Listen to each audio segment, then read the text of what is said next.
조용한 지리산 산자락, 100년 된 소나무 사이, 새벽 안개가 길을 덮는 그곳에 세상에 오래 익힌 노승이 살고 있었다.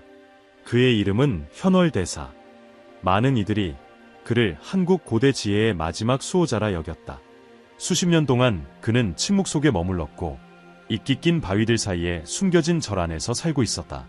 주름진 그의 얼굴은 몇몇 제자들만이 알았고 그들은 말없이 경건하게 전통의 불꽃을 지켜오고 있었다. 수년 동안 그의 이름은, 시간은 하나의 순환이라 믿는 이들의 입에서만 속삭여졌다. 세상의 소음 속이 아닌 한숨과 한숨 사이의 고요함에서 답을 찾을 수 있다고 믿는 이들이었다. 그러던 어느 날 아무런 예고도 없이 스승은 산에서 내려왔다.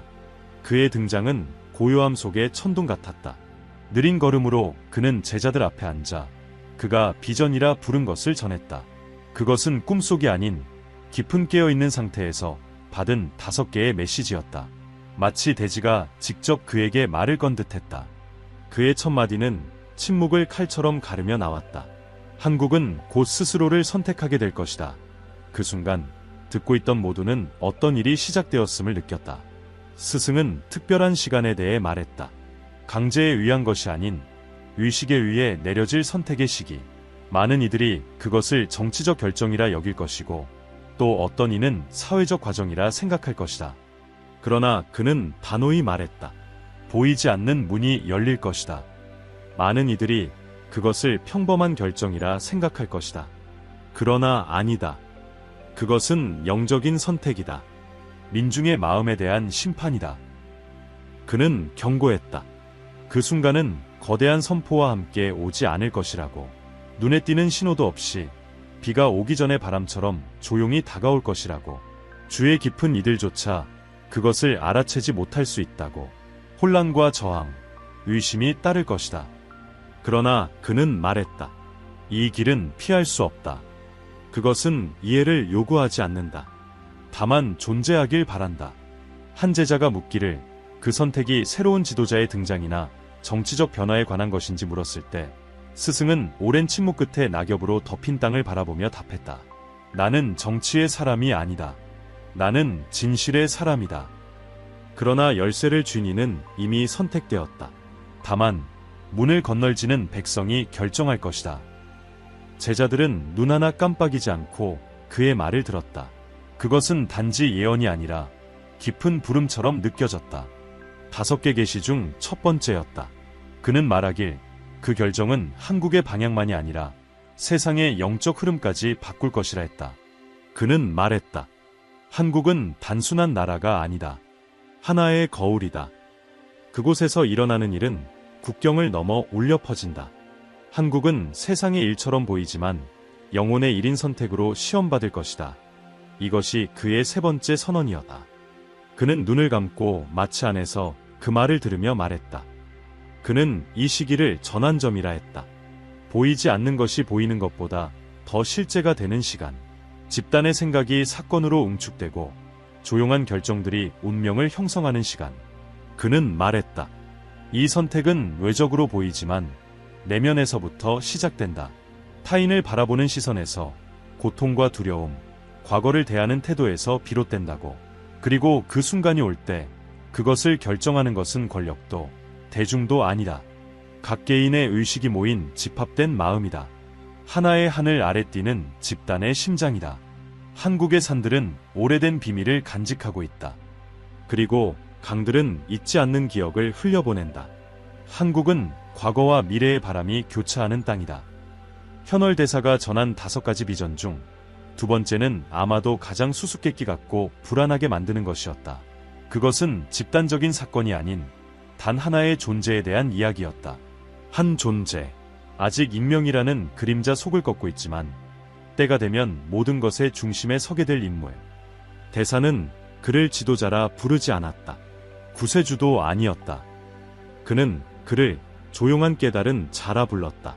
권력을 탐하지 않고 명예에 관심 없으며 명성을 먹고 살지 않는 존재. 관심 깊은 자들의 눈에도 띄지 않을 만큼 조용히 살아온 사람. 사진도 기록도 없다. 다만 안개처럼 천천히 산자락에 퍼져가는 예감만이 있다. 아직 보지 못한 자가 있다. 스승은 말했다. 그는 훈장을 달지도 않고 화면에 등장하지도 않는다. 사람들 사이에 살아가지만 그의 존재를 아는 이는 드물다. 그는 말로 가르치지 않는다. 바라보는 눈빛으로, 걷는 모습으로, 숨쉬는 방식으로 가르친다. 그의 말은 새로운 소식을 알리는 어조가 아니었다. 이미 우리 곁에 있는, 항상 있었던 것을 드러내는 듯한 어조였다. 노승은 그 인물이 거대한 기관에서 나오지 않을 것이라 했다. 높은 직이나 유력한 가문에서 오지 않을 것이라고. 이름 있는 자들에게 속지 마라. 그는 경고했다. 새로움의 정신은 자만이 있는 곳에 나타나지 않는다. 침묵이 있는 곳에 나타난다.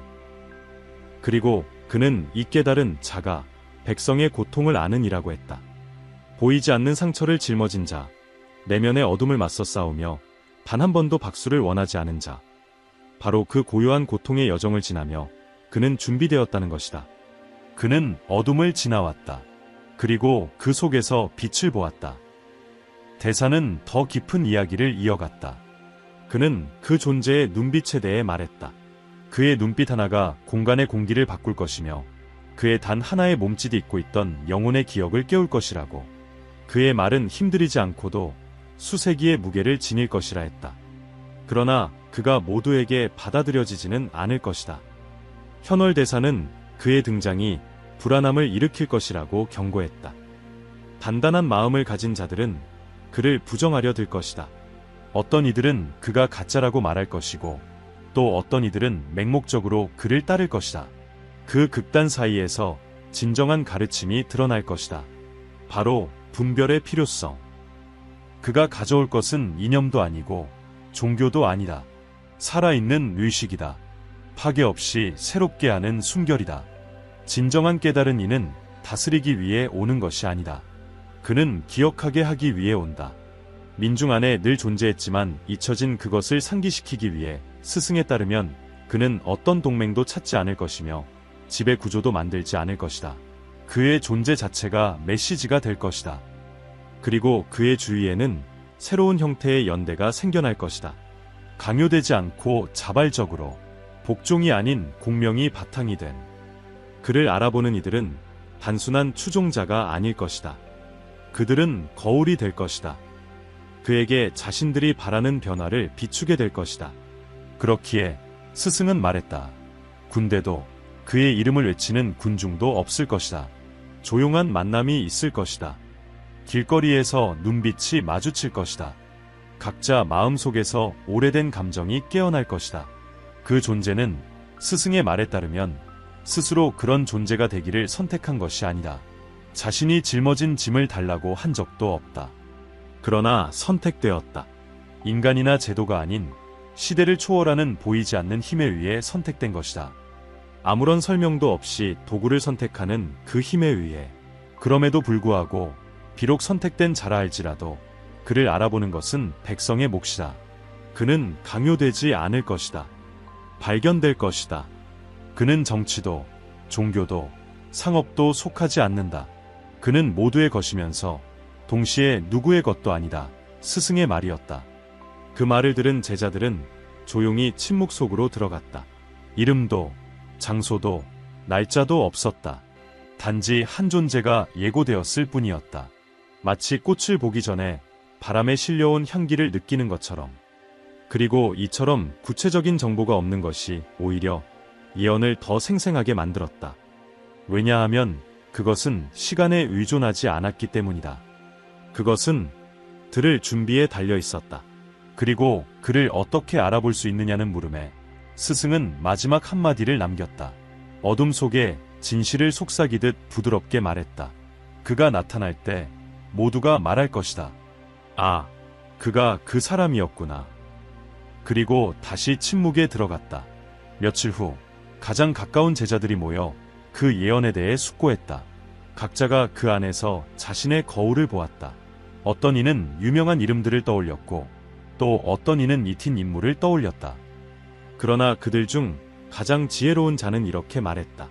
스승이 말한 존재는 완성된 사람이 아니라 시간이 흐름에 따라 드러나는 존재라고. 어쩌면 지금 이 순간에도 그가 누구인지 모를 수도 있다고. 그러나 부름이 오면 그는 기억할 것이라고. 현월 대사의 세 번째 계시는 사람이나 개인적인 결정에 관한 것이 아니었다. 그것은 더 크고 조용하며 되돌릴 수 없는 움직임에 관한 것이었다. 그는 그것을 가치의 전환이라 불렀다. 오래된 구조들의 붕괴와 보이지 않지만 피할 수 없는 논리에 따라 재건되는 새로운 집단적 기반에 대한 예언이었다. 권력, 부호, 리더십이라는 개념들이 해체되고 새롭게 구성될 것이라는 이야기. 스승은 경제 용어를 사용하지 않았다. 화폐나 이자, 시장에 대해 말하지 않았다. 그러나 그의 말에는 시대의 변화를 뒤엎을 만큼 깊은 전환의 무게가 담겨 있었다. 그는 말했다. 오늘날 불화 불리는 것은 곧 기억에 불과해질 것이다. 그리고 수세기 동안 무시되어 온 것이 새로운 신뢰의 중심으로 떠오를 것이다. 많은 이들에게 그의 말은 모호하게 들렸지만 침묵과 관조 속에서 길러진 오래된 승려들에겐 그 의미가 명확했다. 세상을 떠받치던 것이 곧 바뀔 것이라는 것.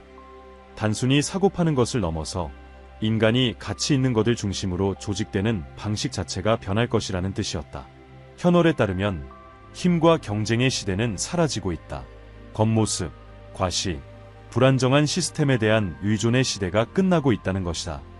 그 자리에 새로운 형태의 신뢰가 등장할 것이다. 계약서에 서명되는 것이 아니라 눈빛과 몸짓, 존재에서 느껴지는 신뢰. 새로운 가치는 보이지 않지만 누구도 부정할 수 없을 것이다. 스승은 그렇게 말했다. 그리고 옛 도구로 새 시대를 지배하려는 자는 오직 허무만을 마주할 것이다. 그는 말했다. 낡은 세상을 약속과 허약한 구조로 유지하려는 자들은 모든 것이 마른 모래처럼 무너지는 것을 보게 될 것이다. 그 붕괴는 재앙이 아니다. 해방이다. 정화다. 밖이 아닌 안에서부터 불어오는 숨결이다. 이 변화는 TV에 방송되지도 법령으로 선포되지도 않을 것이다. 그것은 이미 시작되었다. 현월 대사는 또한 다가올 시간에 대해 이야기했다. 안정이 은행이나 부에서 오는 것이 아니라 인간들 사이의 영적 신뢰에서 비롯되는 시대. 가장 부유한 이는 가장 큰 신뢰를 불러일으키는 사람일 것이다. 소유로 인해 아니라 존재 그 자체로 인해 이익이 아닌 목적이 이끄는 새로운 형태의 경제가 태어날 것이다. 규칙이 아닌 깊은 공감으로 연결된 새로운 공동체가 등장할 것이다. 그리고 이 흐름 속에서 스승은 다시 한번 한국에 대해 언급했다. 그는 한국을 제국이나 강대국으로 묘사하지 않았다. 상징으로서 세계가 옛것과 새것 사이, 정신과 물질 사이, 고통과 자비 사이의 균형을 찾을 때 어떤 모습일 수 있는지를 보여주는 거울로서 언급했다. 그는 말하길, 한국 민족은 드문 능력을 지니고 있다. 영혼을 잃지 않고도 변화에 적응하는 능력. 한국은 두 세계 사이에 팽팽히 당겨진 활과 같다. 피를 흘렸지만 느끼는 법을 잊지 않은 나라. 그렇기에 자신을 잊지 않고도 앞으로 나아가는 길을 세계에 보여줄 수 있다. 이 말은 칭송이 아니라 인식이었다. 스승에게 한국은 특권으로 선택된 것이 아니라 그 역사 때문에 선택된 것이었다. 겪은 모든 고통과 극복이 다가오는 것을 감지할 수 있는 감수성을 길러주었기 때문이다. 그는 말했다. 많은 나라가 힘을 가지고 있지만 감수성을 지닌 나라는 드물다고. 그리고 다가올 시간의 열쇠는 힘이 아닌 감수성일 것이라고. 느낄 수 있는 자가 이끌 것이며 들을 수 있는 자가 변화를 일으킬 것이다. 스승은 물질이 정신을 지배하지 않는 미래에 대해 이야기했다. 기술은 고립을 만드는 것이 아니라 연결을 위한 도구가 되고, 지식은 지배가 아닌 치유의 수단이 될 것이다. 그 미래에서 한 사람의 진짜 가치는 그가 지나간 자리에 남긴 평화, 그가 전하는 투명함, 그리고 그 존재에서 뿜어져 나오는 빛으로 측정될 것이다. 그는 말했다. 변화의 신호는 이미 도처에 퍼져 있다. 힘을 잃어가는 제도들 속에, 불안정해지는 시스템 속에, 옛 약속을 더 이상 믿지 않는 사람들 속에, 동시에 작은 연대의 몸짓들 속에도, 위계 없이 자발적으로 모이는 작은 공동체 속에도, 서두름만 가득하던 곳에서 다시 피어나는 미소 속에도. 이 세 번째 계시는 즉각적으로 이해되기 가장 어려운 예언이었다. 그러나 시간이 흐르면서 그 징후들이 하나둘 드러나기 시작했다. 주에 깊게 들었던 이들은 점차 패턴을 보기 시작했다. 변화는 선언이나 명령이 아닌 부드럽고 끊임없는 파동으로 다가온다는 것을 이해하게 되었다. 마치 강물이 돌을 깨뜨리지 않고도 흐름으로 그 모양을 바꾸는 것처럼. 그는 말했다. 분열된 민족은 전략이나 협상으로 제외하지 않을 것이다. 그것은 보이지 않는 변화, 감정에서 시작되는 전환을 통해 이루어질 것이다. 그는 말했다. 어느 날 어떤 선언도 없이 사람들은 더 이상 과거를 떠받치던 분열의 이유가 의미 없음을 깨닫기 시작할 것이다. 분열은 해결되었기 때문에 잊히는 것이 아니라 더 이상 의미를 가지지 않기 때문에 잊혀질 것이다. 스승은 느리고 거에 감지되지 않는 접근에 대해 이야기했다. 이름도, 깃발도, 선언도 없이 등장할 새로운 흐름. 그는 그것이 마치 누군가 눈치채기 전에 풀잎 위를 덮는 이슬 같을 것이라 했다. 첫 징조는 위에서 오지 않는다. 뿌리에서부터 시작될 것이다. 변화는 평범한 삶을 살아가는 이들 사이에서, 더 이상 두려움 속에 살기를 원하지 않는 이들 사이에서, 함께 나누는 땅의 맛을 기억하는 이들 사이에서 시작될 것이다.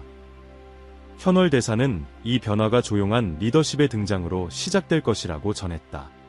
양쪽 모두에서 그들은 통합을 목표로 말하지 않을 것이다. 대신 함께 살아가는 방식을 실천으로 보여줄 것이다. 그저 내면의 벽 없이 살고자 하는 이들. 그 조용한 바람은 갈라진 대지 위에도 피어나는 꽃밭처럼 자라날 것이다. 그는 언젠가 특이한 순간이 올 것이라 묘사했다. 하나의 상징적인 몸짓. 전해지긴 하지만 그 순간엔 아무도 그 진정한 의미를 이해하지 못할 사건. 시간이 흐른 후에야 비로소 거기서 귀환이 시작되었음을 알아채게 될 것이라고. 그 재회는 정치적인 것도 즉각적인 것도 아닐 것이다. 개양된 깃발도 불려지는 국가도 없을 것이다. 눈빛이 오갈 것이고 망설임 속에서 건네진 말이 있을 것이며 카메라 없는 곳에서 서로 돕는 손길이 있을 것이다. 겉으로는 단순해 보이는 이 협력은 사실 수색이 묵은 침묵이 녹아내리는 과정일 것이다. 마치 강의 양쪽 강변이 다시 서로를 알아보는 것처럼 될 것이다. 스승에 따르면 이 접근은 두려움보다 더 강한 어떤 것 덕분에 가능해질 것이다. 바로 지침. 새로운 세대는 자기 것이 아닌 짐을 더 이상 지고 싶어 하지 않을 것이다. 그리고 나이 든 세대는 점점 깨닫기 시작할 것이다. 강직함은 시간이 흐를수록 너무나 큰 대가를 요구한다는 사실을. 강직함은 무거운 방패다. 언젠가 많은 이들이 그 방패를 내려놓고 단지 쉬고 싶어질 것이다. 그는 또한 이 재연결에는 날짜가 없을 것이라고 말했다. 그것은 기념되지 않을 것이다. 그러나 느껴질 것이다. 조약이 아닌 작은 행동들로 이루어질 것이다. 누군가가 상대의 출신을 묻지 않고 음식을 나누는 행위처럼, 결핍 속에서 베푸는 배려처럼, 침묵 속에서 건네는 손짓처럼. 스승은 경고했다. 저항은 있을 것이다. 어떤 이들은 다시 벽을 세우려 하고 두려움을 되살리려 하며 상처를 상기시키려 할 것이다. 하지만 이미 안에서 움직이기 시작한 것을 막을 수는 없다. 진정한 변화는 연설로 멈출 수 없다. 변화는 시간이 도래했을 때 꽃을 피운다. 그는 또한 말했다. 이 보이지 않는 재회의 중심에는 새로운 무언가가 있을 것이다. 함께 숨쉬는 공간. 함께 일하고 함께 만들어가며 점차 분리가 본래의 것이 아니라 인위적인 것이었음을 기억해내는 곳. 이 공간은 울타리나 협정으로 구획되지 않을 것이다. 그것은 서로의 존재를 알아봄으로 형성된다. 그 공간은 구역도 영토도 아닌 호흡의 지점이라 불릴 것이다. 왜냐하면 그곳에서 함께 숨을 쉬게 될 것이기 때문이다. 공통된 영혼은 기다림에 지쳤다. 그것은 강요가 아닌 그리움으로 돌아올 것이다. 이것이 이번 계시에서 스승이 남긴 마지막 말이었다. 말을 마친 현월 대사는 조각된 나무 지팡이의 의지에 일어섰다. 낮게 깔린 구름에 덮인 산 위하늘을 한참 바라보며 긴 침묵에 잠겼다. 그의 제자들 누구도 더 묻지 않았다. 모두 알고 있었다. 그것은 토론할 말이 아닌 마음 깊이 되새길 말이었다. 그 후 며칠 동안 조용한 이야기들이 들려오기 시작했다. 이팀 지역들, 국경의 마을들, 아직 메아리가 천천히 흐르는 곳들에서 예언을 전혀 알지 못한 이들이 하나둘 모이고 대화를 나누고 서로를 돕기 시작했다는 이야기.